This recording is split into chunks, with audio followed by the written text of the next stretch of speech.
اللہ تعالی اللہ رب العزت کی توفیق اور عنایت کے ساتھ ہر سال کی طرح اس سال بھی جامعہ مسجد یونس کے اندر تراویح کی نماز کے اندر قرآن مقدس کی تکمیل ہوئی ہے۔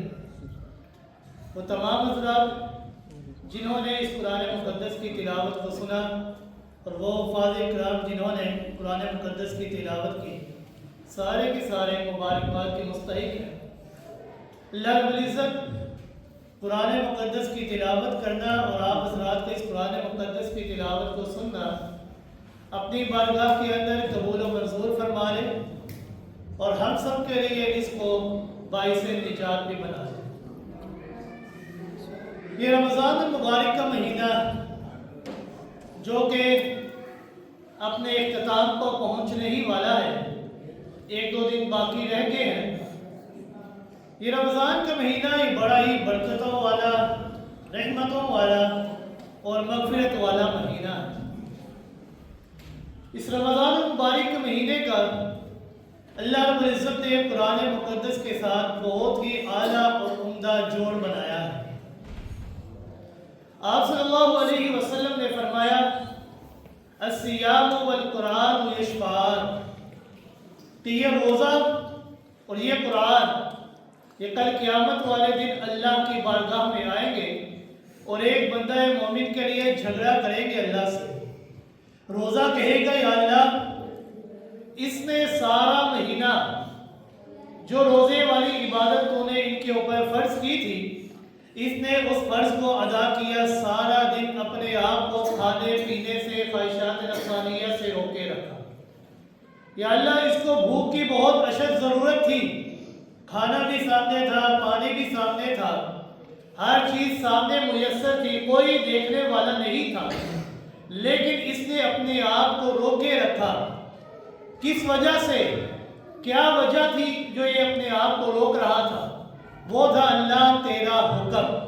تیرا حکم تھا طلوع فجر سے لے کر غروب شمس تک تم نے اپنے آپ کو روکے رکھنا ہے، تو لہذا اس نے وہ روزے والی عبادت کو بخوبی سر انجام دیا۔ لہذا اے اللہ میں تیری بارگاہ میں سفارش کرتا ہوں کہ اس کو جہنم سے نکال کر جنت کا مستحق بنا دے۔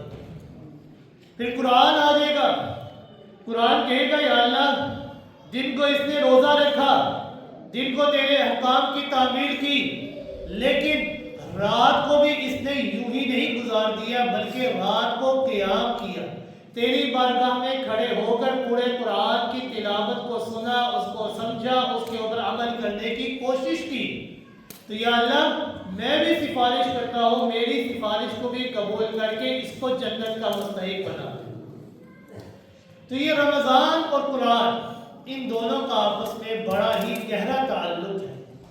اس رمضان کو یہ جو عظمت، یہ جو فضیلت اور مقام اور رتبہ ملا ہے، اس کی ایک اہم ترین وجہ بھی یہی ہے کہ اللہ رب العزت نے اپنی لاریب اور بے عیب کتاب قرآن مقدس کو اس مہینے کے اندر نازل فرمایا۔ اِنَّا أَنزَلْنَاهُ فِي لَيْلَةِ الْقَدْرِ وَمَا أَدْرَاكَ مَا لَيْلَةُ الْقَدْرِ لَيْلَةُ الْقَدْرِ خَيْرٌ مِّنْ أَلْفِ شَهْرٍ، میں اللہ نے اسے لیلۃ القدر کی رات کے اندر نازل فرمایا ہے۔ اس مہینے کے اندر اللہ نے اس قرآن کو نازل کر کے اس کی عظمتوں کو اور چار چاند لگا دیے۔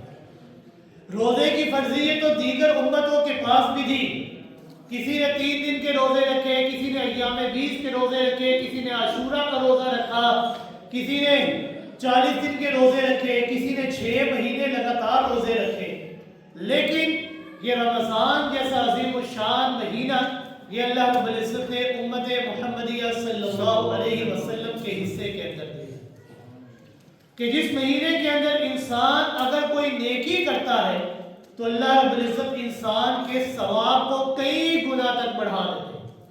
حدیث شریف میں آتا ہے کہ آپ صلی اللہ علیہ وسلم نے فرمایا کہ اگر کوئی انسان عام مہینوں کے اندر کوئی نیکی کرے تو اللہ رب العزت 1 سے لے کر 10 گنا تک اس کو جو ہے ثواب عطا کرتے ہیں، لیکن یہ رمضان کا ایسا بابرکت مہینہ ہے کہ اس کے اندر اگر کوئی نیکی کرے تو اللہ 10 سے لے کر 700 گنا تک اس کے اجر و ثواب کو بڑھا دیتے ہیں۔ یہ سارا ثواب انسان کی نیت کے اوپر منحصر ہوگا۔ انسان کی نیت جتنی خالص ہوگی، اس کی نیت اللہ کو راضی کرنے کے لیے ہوگی، اتنا ہی ثواب اللہ رب العزت عطا فرمائے گا۔ یہ باقی تمام چیزوں کے بارے میں ہے کہ اللہ 10 سے لے کر 700 گنا تک اجر و ثواب عطا فرمائیں گے، لیکن روزہ اس کا یہ معاملہ نہیں ہے۔ آپ صلی اللہ علیہ وسلم نے فرمایا الا الصوم، کہ یہ جو روزہ ہے نا، اس کا یہ معاملہ نہیں کہ انسان نے روزہ رکھا 700 گنا تک اجر و ثواب مل گیا، 500 گنا مل گیا، 600 گنا مل گیا، نہیں، روزے کا معاملہ ایسا نہیں ہے۔ روزہ یہ انسان اور اس کے رب کا معاملہ ہوتا ہے، انسان اور اس کے رب کا تعلق ہوتا ہے۔ اس لیے آپ صلی اللہ علیہ وسلم نے فرمایا الا الصوم فإنه لي وأنا أجزي به، کہ روزہ یہ اللہ کی ذات کے لیے ہے اور اس کا ثواب بھی خود اللہ عطا فرمائے گا۔ کل قیامت والے دن اس کا ثواب اللہ رب العزت عطا فرمائے گا۔ اور ایک روایت میں آتا ہے وَأَنَا أُجْزَى بِهِ، کہ اس کا بدلہ خود اللہ کی ذات ہوگی، کہ انسان اپنی نیت کو خالص کر کے اللہ کو راضی رکھنے کے لیے روزہ رکھے تو بدلے میں اللہ کی ذات انسان کو مل جائے۔ تو یہ قرآن یہ اتنی لاریب اور بے عیب کتاب ہے کہ اللہ رب العزت نے کتابیں تو اور بھی نازل کی، تورات یہ بھی اللہ کی کتاب، زبور اللہ کی کتاب، انجیل اللہ کی کتاب، لیکن ان تمام کتابوں کے اندر اور قرآن مقدس کے اندر فرق ہے۔ وہ فرق کیا ہے؟ تورات یہ کتاب اللہ، انجیل کتاب اللہ، زبور کتاب اللہ، وہ ساری کی ساری اللہ کی کتاب تو ہے، لیکن جب قرآن کی باری آتی ہے تو اللہ فرماتے ہیں یہ کتاب اللہ تو ہے، لیکن یہ ساتھ ہی ساتھ کلام اللہ بھی ہے۔ یہ اللہ کا کلام ہے کہ اللہ رب العزت خود لوگوں کو بتلا رہے ہیں کہ یہ میں اللہ کا حکم ہے، یہ میں اللہ کا فیصلہ ہے، تم نے اس کے مطابق عمل کر کے اپنی زندگی کو بسر کرنا ہے۔ وہ ساری کتاب اللہ تھی، یہ کتاب اللہ تو ہے لیکن ساتھ ہی ساتھ کلام اللہ بھی ہے، یہ اللہ کا کلام ہے۔ اللہ رب العزت نے کتابیں باقی بھی نازل کی، تورات کو نازل کیا کتاب کی صورت میں۔ کتاب کی صورت سے مراد کہ ان کو گتوں کے اندر تبدیل کر کے اکٹھا کر کے اللہ نے ساری کتاب یکبارگی تورات کو نازل کر دیا، انجیل کو اکٹھا ایک ہی بار کے اندر نازل کر دیا، زبور کو اکٹھا کر کے ایک ہی بار کے اندر نازل کر دیا۔ وہ ساری کتابیں یک بارگی ایک ہی بار میں نازل ہوئی اور ان کے نبی کو دے دی گئی، لیکن قرآن یہ ایک بار نازل نہیں ہوا بلکہ آہستہ آہستہ وقت کی ضرورت کے مطابق نازل ہوتا رہا۔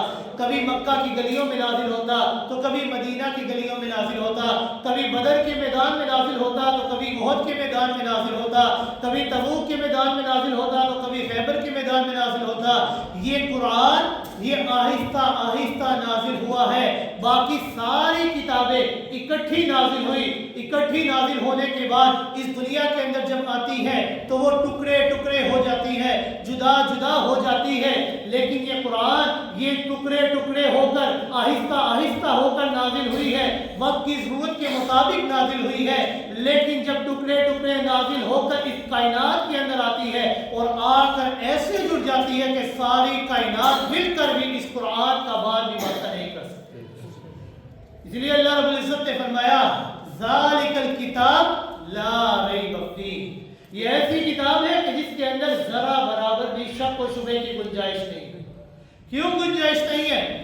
کیونکہ اللہ رب العزت نے فرمایا ہے اِنَّا نَحْنُ نَزَّلْنَا الذِّكْرَ وَإِنَّا لَهُ لَحَافِظُونَ، کہ ہم نے اس قرآن کو نازل کیا ہے اور اس قرآن کی حفاظت کی ذمہ داری یہ بھی ہماری ہے۔ اب ذرا غور کیجئے گا یہاں پر، قرآن مقدس یہ وہ کتاب ہے کہ جو صرف پڑھنے کے لیے نازل نہیں ہوئی بلکہ سمجھنے کے لیے اور اس کے اوپر عمل کرنے کے لیے نازل ہوئی۔ قرآن نے بار بار لوگوں کو کہا ہے افلا یتدبرون، کیوں تم اس قرآن کے اندر غور و فکر نہیں کرتے؟ قرآن تو ایسی کتاب ہے کہ جو پوری کائنات کے راز کھول کر تمہارے سامنے رکھنا چاہتی ہے، لیکن ہم انسان اتنے بد نصیب ہیں کہ ہم صرف اور صرف 10 نیکیوں کے اوپر پھنسے ہوئے ہیں کہ ہم 10 نیکیاں کیسے حاصل کر لیں، 5 نیکیاں کیسے حاصل کر لیں۔ قرآن تو ایسی کتاب ہے جو پوری کائنات کے راز کھول کر انسان کے سامنے رکھ دے۔ افلا یتدبرون، کیوں تم غور و فکر نہیں کرتے؟ اللہ رب العزت نے فرمایا انا نحن نزلنا الذکر وانا له لحافظون، کہ ہم نے اس قرآن کو نازل کیا اور ہم بھی اس کتاب کے، اس قرآن کے محافظ ہیں۔ اب نازل کس نے کیا؟ ایک اللہ نے نازل کیا۔ نازل کرنے والا کون؟ اکیلا اللہ ہے۔ لیکن اللہ رب العزت نے کیا لفظ بیان فرمایا؟ انا نحن، کہ ہم نے اسے نازل کیا۔ اگر اکیلے اللہ نے نازل کیا ہے تو رب کائنات یہ فرماتے کہ میں نے اس قرآن کو نازل کیا ہے۔ رب کائنات نے لفظ ہم جمع کا صیغہ کیوں بیان فرمایا؟ انا نحن، کہ ہم نے اس قرآن کو نازل کیا ہے۔ اس کی کیا وجہ ہے؟ اس کی مثال یہی ہے کہ جس طرح ایک انسان، اس کے سارے دشمن ہیں لیکن اس کا ایک دوست ہے جو بڑا طاقتور ہے، بڑا پاورفل ہے، لیکن وہ یہی کہتا ہے کہ سارے دشمنوں کی پرواہ نہیں، کسی کی پرواہ نہیں، میں اکیلا ہی کافی ہوں۔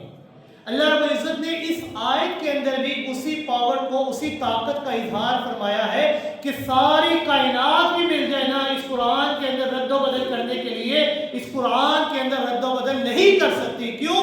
انا نحن، کہ ہم نے اسے نازل کیا ہے۔ اللہ نے اپنی طاقت کا اظہار کیا کہ ہم نے اسے نازل کیا ہے، آؤ ساری کائنات مل کر بھی اس قرآن کو اس کے اندر رد و بدل کر کے دکھا دو۔ اللہ نے تو صاف صاف چیلنج دیا مشرکین کو، جو کہ عرب کی زبان کو بخوبی جانتے تھے، عربی زبان کو جاننے والے تھے۔ اللہ نے کھلا چیلنج دے دیا کہ آؤ جن و انس، جن جن کو بلانے کی تمہارے پاس طاقت ہے، ساروں کو لے آؤ، اکٹھا کر لو، اس قرآن کے مثل کوئی کتاب پیش کر۔ لیکن وہ اس قرآن کے مثل کوئی کتاب پیش نہیں کر سکے۔ اللہ نے معاملات کو اور آسان کر دیا، چلو وہ پوری قرآن نہیں تو 10 صورتیں اس کے مثل لے آؤ، لیکن وہ 10 صورتیں بھی اس کے مقابلے میں پیش نہیں کر سکے۔ اللہ رب العزت نے معاملے کو اور آسان کر دیا، چلو 10 صورتیں بھی نہیں تم سے ہوں گی، تم ایک صورت اس قرآن کی مثل لے آؤ، لیکن وہ سارے مل کر بھی اس ایک سورہ، سورہ کوثر کا بھی مقابلہ نہیں کر سکے۔ اللہ نے اور معاملات کو آسان کر دیا اور فرمایا کہ چلو تم اس کے مثل ایک صورت نہیں، پورا قرآن نہیں، 10 صورتیں نہیں لا سکتے، چلو اس قرآن کے مثل ایک آیت ہی پیش کر دو۔ تم عربی زبان کو بخوبی جانتے ہو، اپنا حسب و نظر تمہیں بخوبی زبانی یاد ہے، عربی لغت تو عربی زبان ہے تمہاری، اس قرآن کی مثل ایک آیت ہی پیش کر دو۔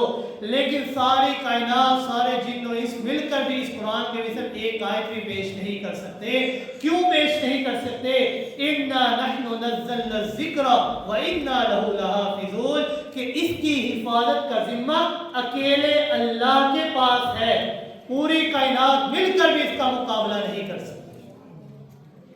یہ قرآن، یہ ایک ایسی کتاب ہے، ایسی لاریب اور بے عیب کتاب ہے کہ قرآن کو یاد کرنے والا حافظ جو اس دنیا کے اندر اس قرآن کے اوپر محنت کرتا ہے، دن رات ایک کر دیتا ہے، سبق پڑھتا ہے، منزل پڑھتا ہے، سب کی سناتا ہے، مارے کھاتا ہے، دن رات ایک کر دیتا ہے، اس قرآن کو یاد کرتا ہے، تو قرآن کے یاد کرنے کے بعد اس دنیا کے اندر اس کے سر کے اوپر دستار بندی باندھی جاتی ہے، رومال باندھا جاتا ہے، اس سے مبارکبادیں دی جاتی ہے۔ لیکن یاد رکھیے گا، دنیا کے اندر حافظ قرآن کے سر پر دستار باندھی جاتی ہے، لیکن اللہ کی رحمت اور اللہ کی شان کے اوپر قربان جائیے کہ رب کائنات نے کل قیامت والے دن اس حافظ قرآن کے والدین کو یہ صلہ عطا فرمائیں گے کہ دنیا کے اندر اس بچے کے سر کے اوپر دستار تھی، کل قیامت والے دن اللہ رب العزت اس کے والدین کے سروں کے اوپر سونے کا تاج سجا دیں گے۔ محنت تو بچے نے کی، لیکن اللہ رب العزت نے اس کے والدین کے سروں کے اوپر تاج سونے کا کیوں سجایا؟ کیونکہ اس کے والدین نے ارادہ کیا، نیت کیا کہ ہم اپنے بچے کو حافظ قرآن بنائیں گے، تو اللہ رب العزت کل قیامت والے دن ان کے سروں کے اوپر سونے کا تاج سجائیں گے، اور اس کی روشنی اس قدر زیادہ ہوگی، اتنی زیادہ ہوگی کہ دور سے دیکھنے والے لوگ سوال کریں گے کہ یہ کون لوگ ہیں؟ انبیاء ہیں، صلحاء ہیں، شہداء ہیں، صدیقین ہیں، کون لوگ ہیں؟ جواب دیا جائے گا نہ یہ انبیاء ہے، نہ صلحاء ہے، نہ شہداء ہے، نہ صدیقین ہے، نہ ہی کوئی ولی ہے، نہ غوث اور نہ قطب ابدال، کوئی بھی نہیں ہے۔ یہ وہ لوگ ہیں کہ جن کے بچوں فرشتوں نے اس کائنات کے اندر دنیا کی زندگی کے اندر قرآن کو یاد کیا اور ساری زندگی قرآن کی تلاوت کرتے ہیں. تو آج میں اللہ نے ان کے والدین کے سروں کے اوپر سونے کے تاج کو سجا دیا. یہ قرآن یہ ایسی کتاب ہے جو پوری قوم کو بلند و بالا مقام تک پہنچانے کے لیے نازل ہوئی. اللہ رب العزت نے فرمایا ان اللہ یہدی بہ الاقوم کہ یہ ایسی کتاب ہے کہ اس کے ذریعے میں اللہ رب العزت بہت ساری قوموں کو بلند و بالا مقام عطا فرما دیتا ہوں. کیونکہ یہ کتاب یہ اللہ رب العزت نے پڑھنے کے لیے بھیجی ہے، لیکن اس کو پڑھانے والا استاد، پڑھانے والا معلم یہ کوئی عام معلم نہیں، بلکہ آمنہ کا لال، آمنہ کا در یتیم، آقا دو جہاں صلی اللہ علیہ وسلم. قرآن پڑھنے کے لیے آئی، پڑھانے کے لیے آقا دو جہاں صلی اللہ علیہ وسلم. اور یہ قرآن یہ ایسا ہی ہے جیسے کہ آپ صلی اللہ علیہ وسلم، جیسے حضور ہے ویسا ہی قرآن ہے، اور جیسا قرآن ہے ویسا ہی آپ صلی اللہ علیہ وسلم. ان کے درمیان کوئی فرق نہیں ہے. خود صدیقہ کائنات حضرت عائشہ رضی اللہ تعالیٰ عنہ نے فرمایا، ان سے سوال کیا گیا کہ آپ صلی اللہ علیہ وسلم کے اخلاق کیا ہیں، آپ صلی اللہ علیہ وسلم کے بارے میں سوال کیا گیا تو حضرت عائشہ صدیقہ رضی اللہ تعالیٰ عنہ فرماتی ہے کیا تم نے قرآن نہیں پڑھا؟ جو قرآن ہے وہی تو آپ ہیں، اور جو آپ ہیں وہی قرآن ہے. قرآن اور آپ صلی اللہ علیہ وسلم کے درمیان کوئی فرق نہیں ہے، کیونکہ ایک قرآن یہ ہے جو ان 30 سپاروں کی شکل کے اندر موجود ہے، اور ایک قرآن وہ ہے جو مکہ کی گلیوں کے اندر چلتا ہے. ایک قرآن وہ ہے کیونکہ یہ بھی قرآن ہے اور آپ بھی قرآن ہے. یہ قرآن بھی اعلیٰ ہے، وہ قرآن بھی اعلیٰ ہے. یہ قرآن بھی بالا ہے، وہ قرآن بھی بالا ہے. یہ قرآن بھی نرالا ہے، وہ قرآن بھی نرالا ہے. یہ قرآن بھی حسین ہے، وہ قرآن بھی حسین ہے. یہ قرآن بھی رحمتوں والا ہے، وہ قرآن بھی رحمتوں والا ہے. یہ قرآن بھی برکتوں والا ہے، وہ قرآن بھی رحمتوں والا ہے. یہ قرآن بھی عزتوں والا ہے، وہ قرآن بھی عزتوں والا ہے. یہ قرآن بھی حسین ہے جو ان 30 سپاروں کی شکل کے اندر موجود ہے، اور وہ قرآن بھی حسین ہے کہ جو والضحیٰ کے چہرے والا ہے. یہ قرآن یہ ایسا نرالا ہے کہ جو کالی سطروں کے اندر ہمارے سامنے موجود ہے، لیکن وہ قرآن ایسا ہے جس کی زلفیں ہی کالی ہیں، جن کا کوئی مقابلہ نہیں. یہ لفظ ہے تو وہ متن ہے، یہ معنی ہے تو وہ تشریح ہے، یہ تشریح ہے تو وہ تفسیر ہے. آپ صلی اللہ علیہ وسلم اس قرآن کی عملی مثال ہے. آپ نے ہمیں سکھایا کہ تم نے اس قرآن کے اوپر عمل کس طرح کرنا ہے. یہ قرآن یہ ہمیں سمجھا رہی ہے، لیکن آپ صلی اللہ علیہ وسلم نے عمل کر کے دکھایا کہ تم نے اس طرح عمل کر کے اپنی ساری زندگی کو بسر کرنا ہے. قرآن یہ پڑھنے کے لیے ہے اور آپ صلی اللہ علیہ وسلم پڑھانے والے.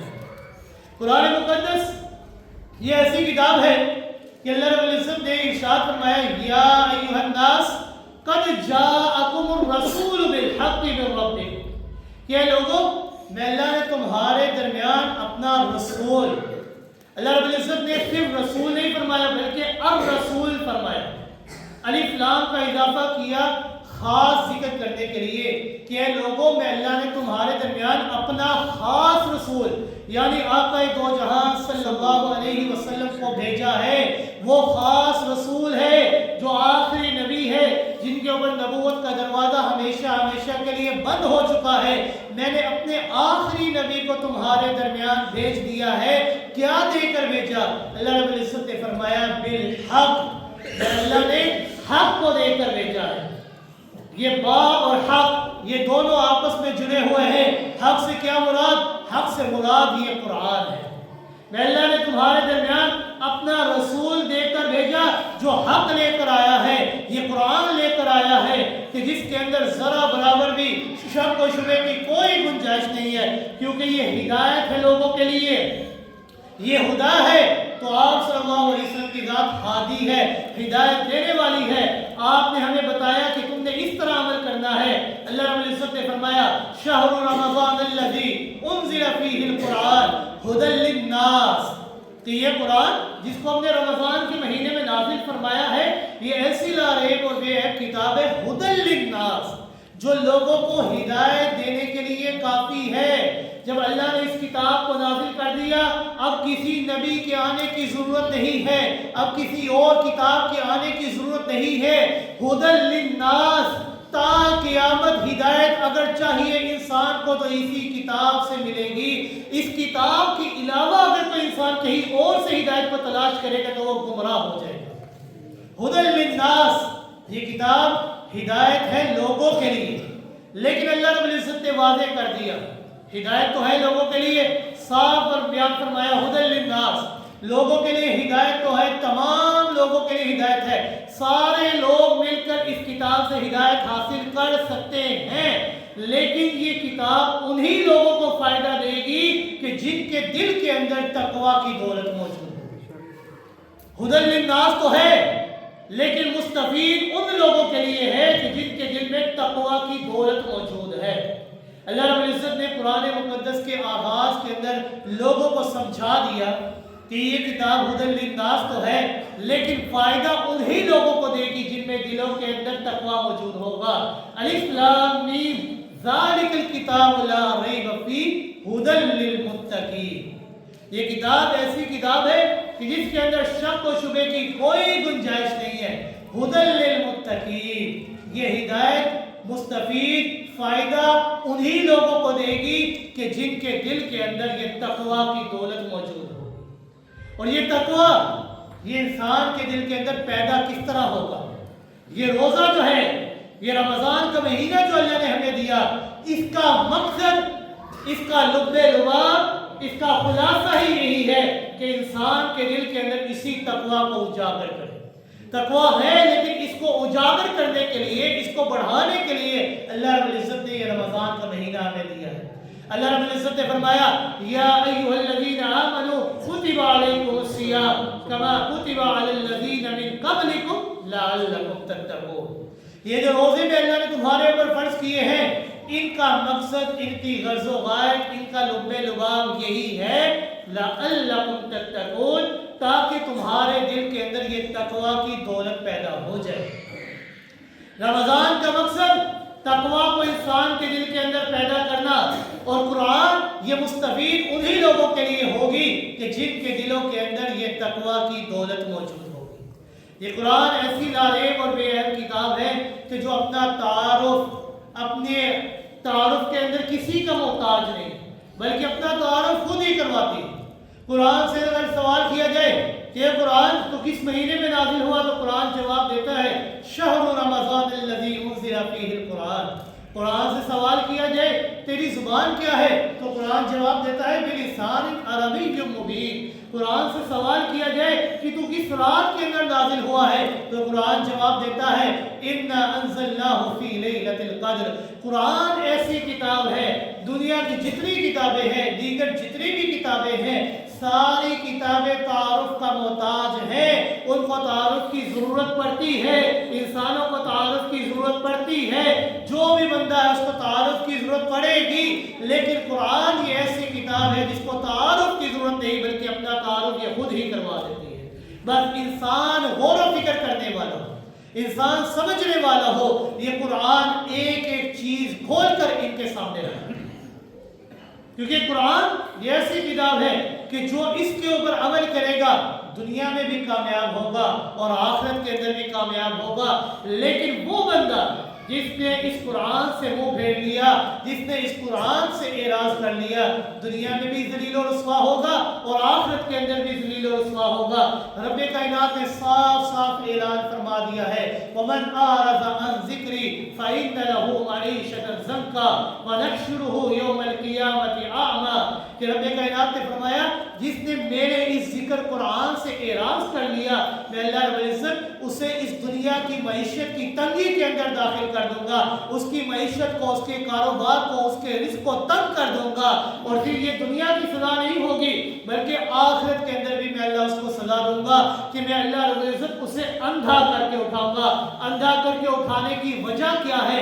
رب کائنات نے فرمایا میں اندھا کر کے اس لیے اٹھاؤں گا کیونکہ دنیا کے اندر یہ جو آنکھیں میں اللہ نے دی تھی، اس سے انسان اس دنیا کی ہر چیزوں کو دیکھتا ہے، دنیا کی تمام نعمتوں کو دیکھتا ہے، ہر چیز کو دیکھتا ہے۔ میں اللہ نے یہ بینائی انسان کو دی تھی قرآن کو دیکھنے کے لیے، اس کو سمجھنے کے لیے، اس کے اوپر عمل کرنے کے لیے، لیکن جب انسان نے اس قرآن سے اعراض کر لیا، دنیا کے اندر یہ جو نظر میں اللہ نے دی تھی اس کا صحیح مقصد اس نے پورا نہیں کیا، تو آج میں اللہ رب العزت بھی اس کو اندھا کر کے اس لیے اٹھا رہا ہوں کہ جب اس نے دنیا میں میرے ذکر سے اعراض کر لیا، میرے ذکر کو نہیں دیکھا، تو آج میں اللہ اس کی بینائی کو اس لیے چھین رہا ہوں تاکہ یہ میں اللہ کو بھی نہ دیکھ سکے، کیونکہ دنیا کے اندر اس نے میری کتاب کو نہیں دیکھا تو آج یہ مجھے بھی نہیں دیکھ سکے۔ یہ قرآن آئی ہے انسان کو ہدایت دینے کے لیے، لیکن آج ہماری ذلت اور رسوائی کی اصل وجہ کیا ہے